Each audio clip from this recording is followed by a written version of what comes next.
Kita nitong sila Congressman Terry Ridon ng mga bagong ebidensya laban kay BP Sara Duterte na lalo pong magpapalubog di umano sa kanya.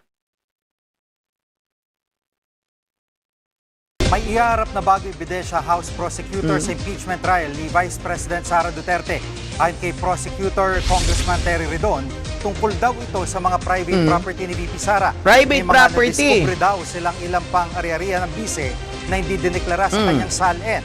Sa Lunes, June 15 ang deadline para sa pagsusumite ng pre-trial brief ng prosecutors at kampo ni VP Sara sa Senate Impeachment Court. Sa June 18 naman nakatakdang pre-trial conference pero sarado ito sa media at publiko.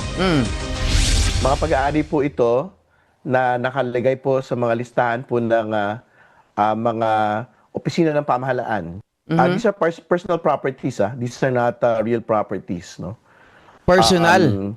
But ito po ay papasok pa rin doon sa milyon-milyong pisong halaga. We'll get a valuation expert for it. Pero nasa milyon-milyong piso pa rin po yung pinag-usapan natin dito. Milyon-milyon mga kababayan, pero hindi na naman po ito kasama doon sa SALN ni BP Sara Duterte.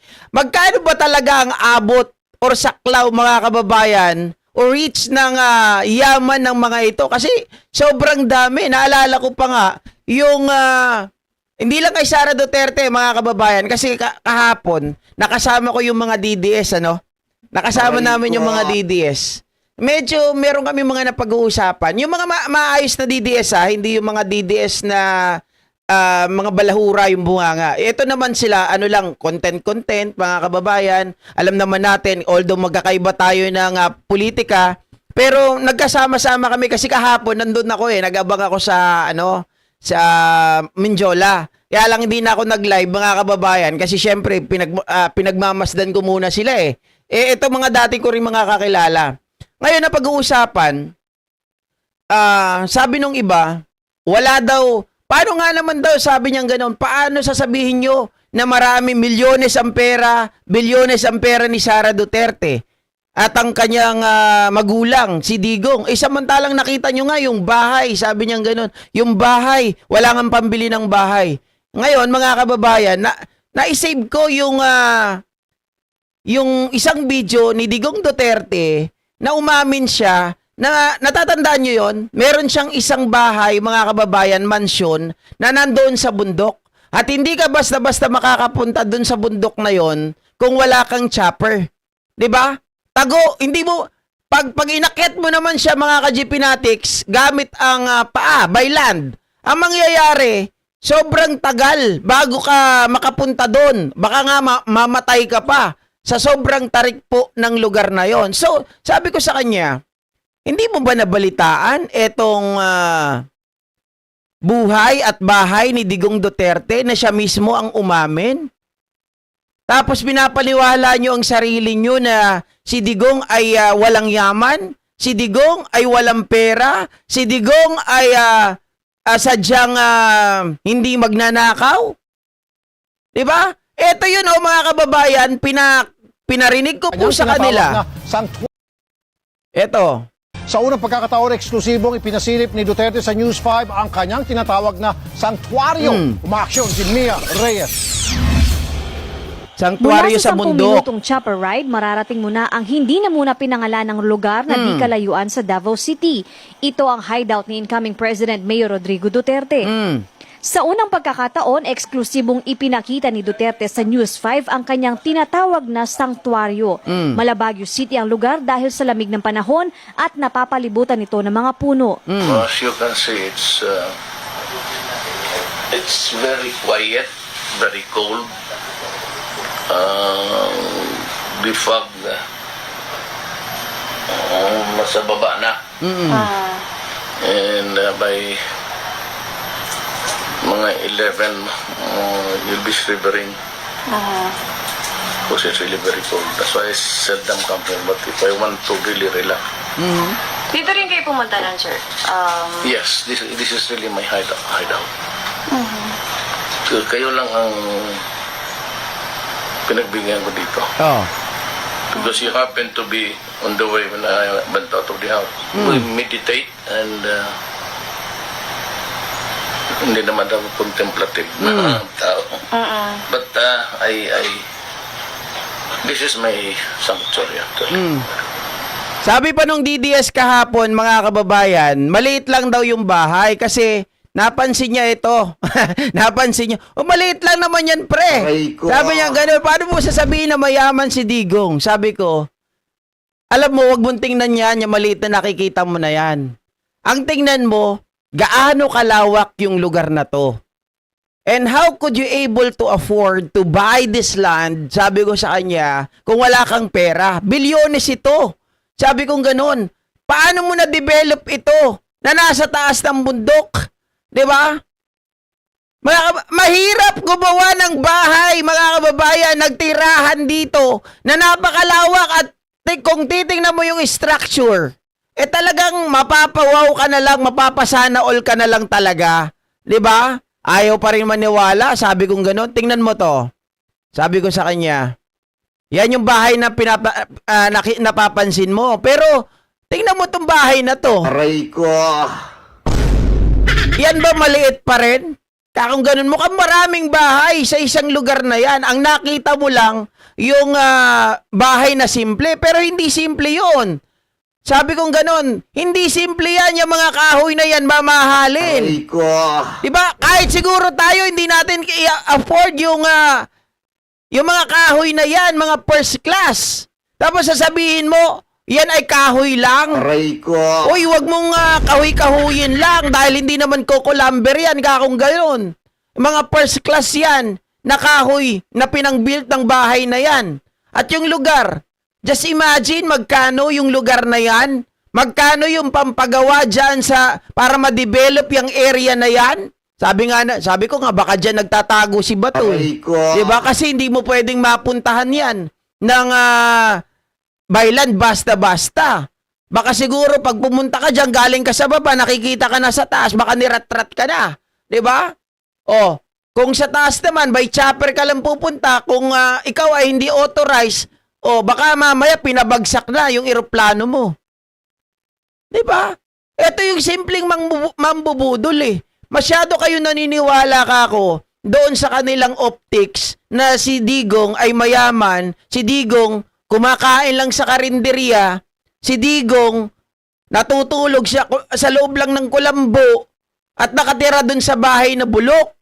Ito na nga umamin may siya, sanctuaryo sa bundok. Paano mo to? Sabi ko may papaliwanag. Aray ko. Ikaw ba, pangkaraniwang tao? Sabi ko, kahit tayo kumikita sa Facebook, sa YouTube, sabihin mo 500,000 per month. O sabihin natin 1,000,000 per month. Baka hindi mo pa rin ma-afford. Sabi ko, yung bahay na to. Baka lupa pa lang, hindi na rin natin kaya. Baka yung materyales lang nito, pwede ka makabili ilang piraso, ubos yung pera mo. Aray ko. Diba? Contemplative na tao. But this is my sanctuary actually. It's a very simple house. Pwede naisipan pagpatayo ng ganito, sir. Napanood ko rin yun. Ang palusot nila dito nung eto po mga kababayan ay nabalita na nabas siya, 'di ba? Sinabi ni ang palusot ay bigay daw ni Kibuloy. Aray ko. Sige mga ka-GP Natics, sabihin natin regardless or sabihin natin po for the sake of argument, no? Na ito ay nanggaling kay Kibuloy. Pero mga kababayan, si Kibuloy makakapag-donate ng ganito sa isang tao. 'Di ba? Saan ang galing ang pondo? Or sabihin na lang natin, 'di ba ayon sa investigasyon, kulang eh. Sabi ni General Torre, parang nasa 5,000 lang sila eh. Doon nga sa arena, napaka-imposible na maipatayo ito. Gamit lang mga kababayan, yung pagbibenta ng mani, pagbibenta po ng OTAP, pagbibenta po ng mga ballpen.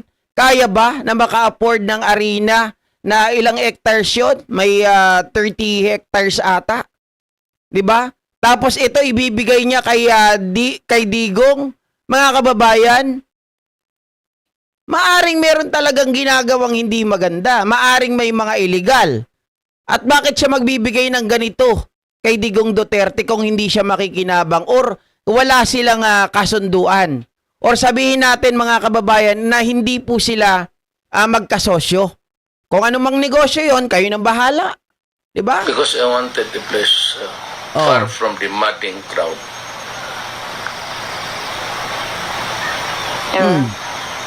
Sino yung mga dinala nyo dito, sir? Wala ako lang mag-isa. Wala daw. Tapos naghahunt I din do kayo. not want anybody to intrude into my sanctuary. Ipinagawa raw niya ito halos isang dekada na ang nakakalipas. Meron lang itong double deck, TV, stereo, maliit na kusina at banyo. Yan pa yung sinasabi sa akin kahapon. Aray ko. Yun lang daw yung mga laman, mga kababayan. Maliit lang daw talaga. Maliit nga. Sabihin natin, pero magkano ang gastos ng buong area na yan? 'Di ba? Baka yun lang yung nakikita mo. Yun lang yung pinakita. Madaming bahay dyan eh. Nakita nyo yung structure kanina? Dito raw siya nagtago pagkatapos ng eleksyon. Relax dito ako nagtatago actually. This is a Maaring nandyan si one-room Bato, no? cottage. It's a big bed and I have a little kitchen. Electric naman kasi pinadating ko dito yung connection. But I requested the... Yun pa, di ba? Biruin nyo mga kababayan, electric daw. Paano nakaabot yung connection dyan ng kuryente? Hindi pa solar-solar to, wala pa yung solar-solar eh. Di ba? Paano, mga kababayan, magkano yung ginastos mo dyan? Magkano yung sinuhol mo para makaabot yung kuryente dyan? Remember, electric yung sinasabi niya. Di ba? Milyones yan. The owner to do it for me. Kakaunti lang ang mga bahay na nakapalibot Tingnan mo, mga bahay meron. dito. Isang bahay rin ang ipinakita ni Duterte. 2,000 square meters ang Yan, mga kababayan. Maniniwala ba kayo na hindi kanya yan? Siyempre, ang style ni Duterte, yung bahay na ipapakita niya, yung bahay na maliit. Diba? Yung bahay na magmumukha siyang mahirap. Pero tingnan nyo naman yung area, yung floor area nito, tingnan nyo yung mga bahay na yan, mga ka-GPnatics, diba? Alangan naman, yung bahay na yan, sa katulong, sa kapitbahay. Ano yung kapitbahay, makakapagpatayo dyan? Sabi niya, wala akong pinapapunta dito. Ito ay private sanctuaryo ko. Ibig sabihin, lahat ng makikita nyo dyan ay pagmamayari ni Digong. lawak ng lugar na dati raw nilang tinirhan ng kanyang dating asawang si Elizabeth Zimmerman at kanilang mga anak. Just imagine pa, mga kababayan, sabi rito, isang dekada halos bago po natapos ito. So, hindi lang po basta-basta kung magkanong milyon na pera ang ginastos dito. It could be or it might be, mga kababayan, trilyon ang maaaring nagastos sa area na to. Biruin mo, dalawang dekada ba? 20 years, di ba? Kailangan ng chopper para marating ito. Hindi na raw Correct niya me ito if I'm ngayon wrong, 2 dekada sabi kanina. Or sabihin na lang natin 12 years, mga kababayan. Mahaba-haba pa rin yun, di ba? papasyalan, lalo't mas magiging abala na siya sa mga susunod na araw. Pinya Masiro. Sa unang pagkakataon, exclusive. Di ba? Marami pa daw, mga ka-GPnatics, sabi ni Congressman Terry Ridon, ang mga ari-arian ngayon na ilalabas na hindi po kumbaga mga kababayan, hindi po ito nila sinasabi.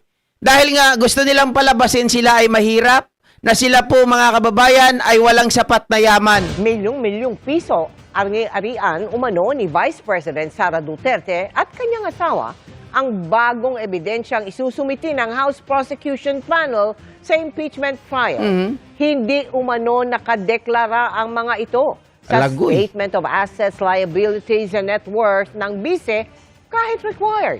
Aray ko. Nakatutok si Tina Panganiban Perez. Hindi nakadeklara.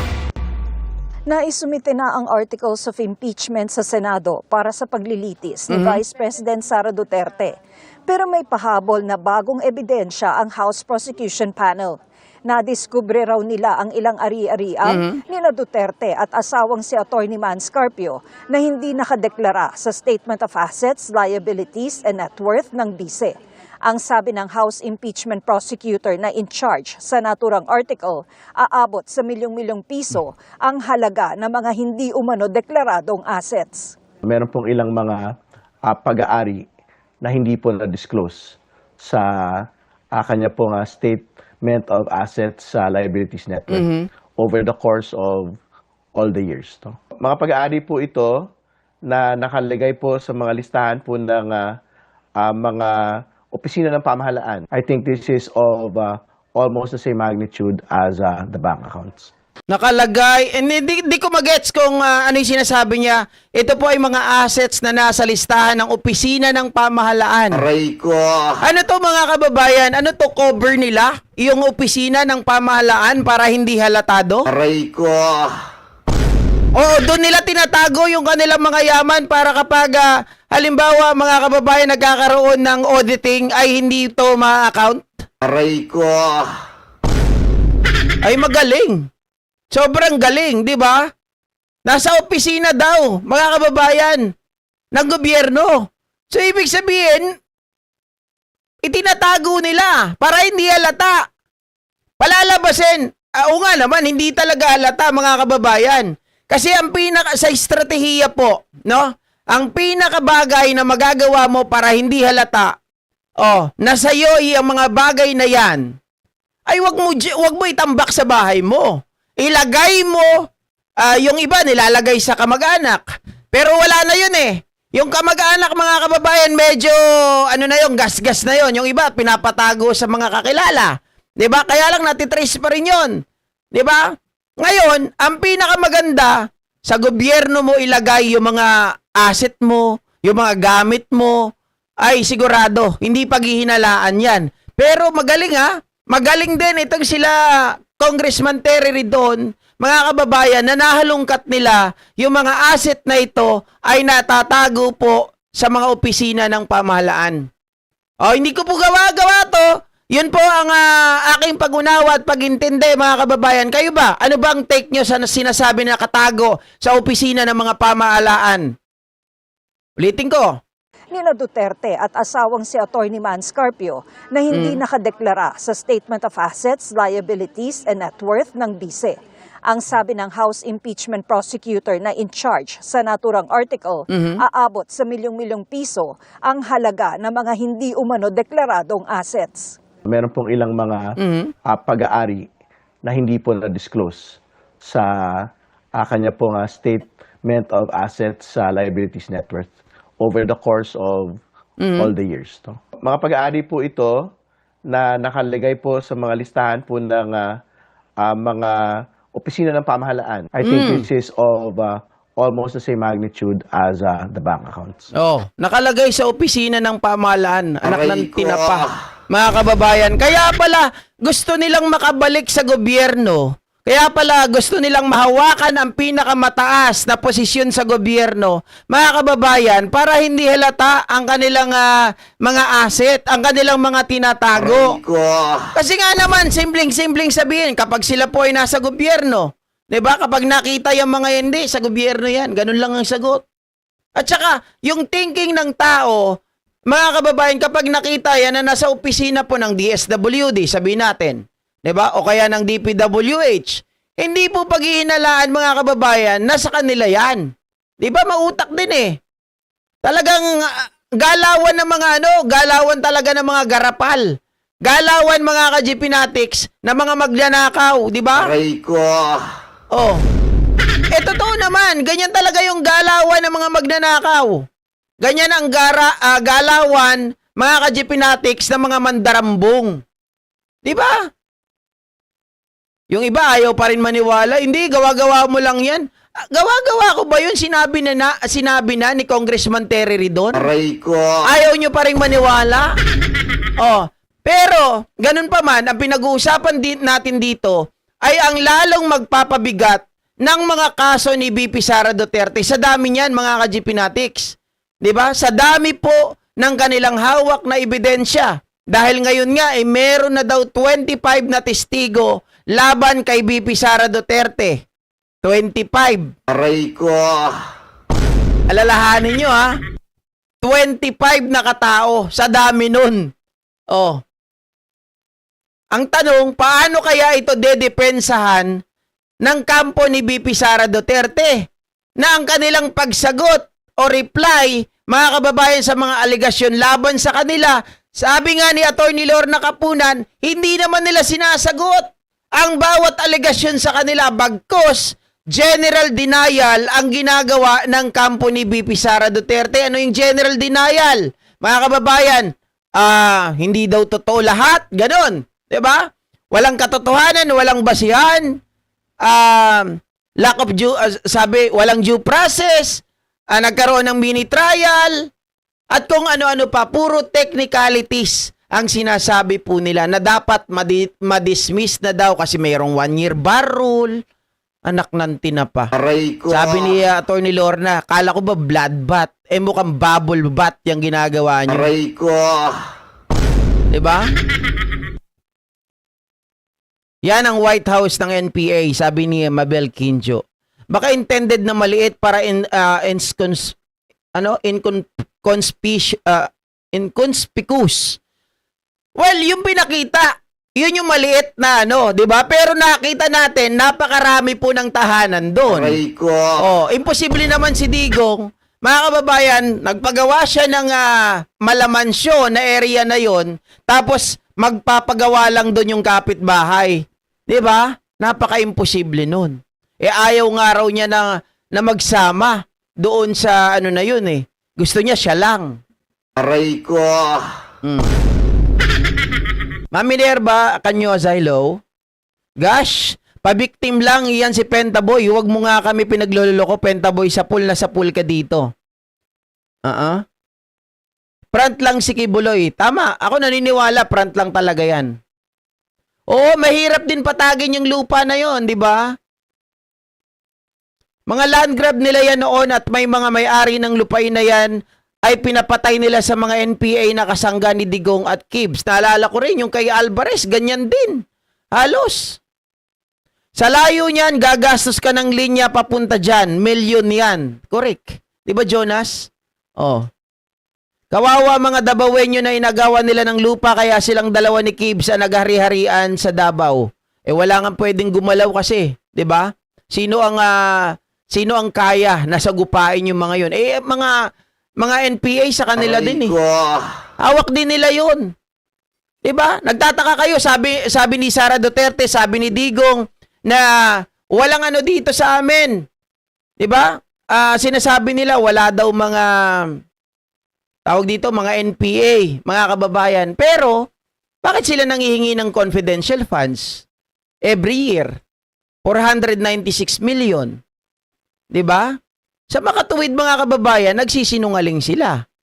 Baka nga mamaya yung hinihingi nila yan na confidential funds, yun pa ang pinampupondo nila dun sa mga yun eh.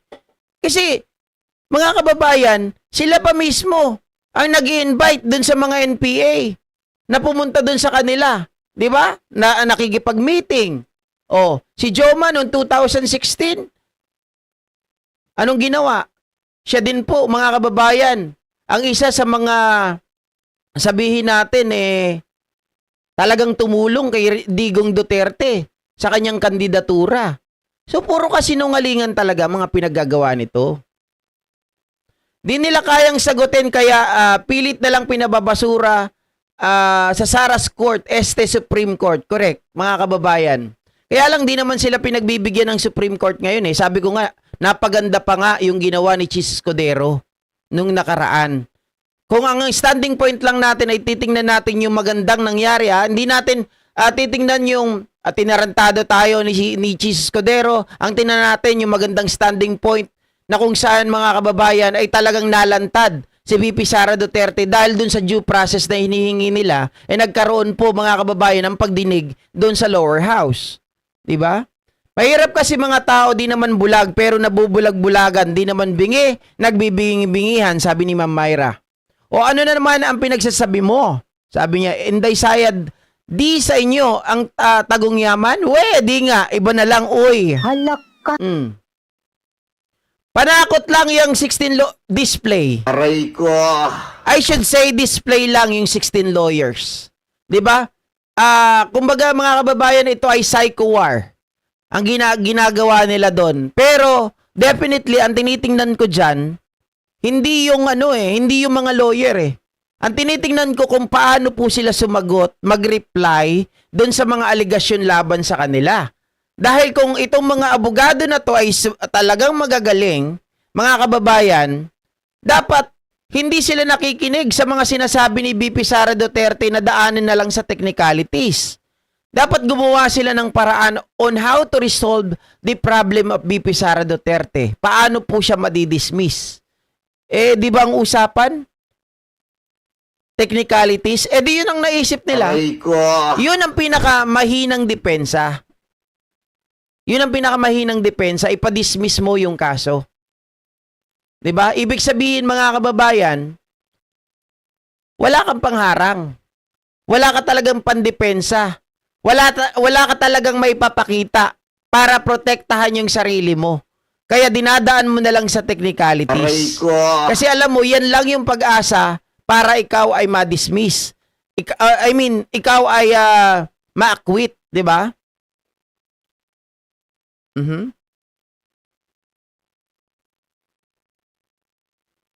Sabi ni Lace Classic, Idol GP, may nag-offer po sa akin before na yung pera na nang nag-offer ilagay nila sa account ko maging business partner raw po. Aray ko. Saan yan, Lace Classic? Actually, gawain yan nung mga gawain yan dati nung mga nagdaang administrasyon. May nagsabi sa akin ng mga DDS na ngayon ay nasa pro-government na talagang yung mga ibang pera ay tinatago po nila doon sa mga tao na hindi talaga kilala. 'Di ba? Para hindi ka pansin-pansin. At hindi rin naman gagastusin yun ng tao dahil pag ginastos nila papatayin. Pero naamutan sila buwan-buwan. Kaya itong mga to, instead nagdatrabaho, wala na mga kababayan. Simpleng buhay. Aray ko. Diba? Kunwari, ganun ang lumalabas. Ginagamit na nga lang nila yung mga vloggers nila para may mga mapaniwala sila. Correct, dyan sila gumagastos, dyan sila nag-i-invest, mga kababayan, dahil alam nila, mga tanga pa rin ang mga Pilipino. Marami pa rin silang nauuto. Remember, ito pong kahuli-hulihan na event, mga ka-GP, yung pag-dismiss po ng petisyon ni Teacher Barry Tayam, di ba? Mismong sila Harry Roque, mismong sila Guanzon ang nagsasabi, mga kababayan, na hindi tinatanggap yung Quorum of 12. Samantalang hindi naman po pinag-uusapan doon ng merits. Ang pinag-uusapan doon, kung mayroon bang locus standing, etong si Teacher Barry Tayam. Na ang sinasabi, you are not injured party. 'Di ba? Hindi ka dito. Hindi ka talunan dito. Hindi ikaw yung subject matter. Bakit ikaw ang nag-a-ask ng petition? It should be, mga kababayan, the involving party. Kaya po na-dismiss yun. Aray ko.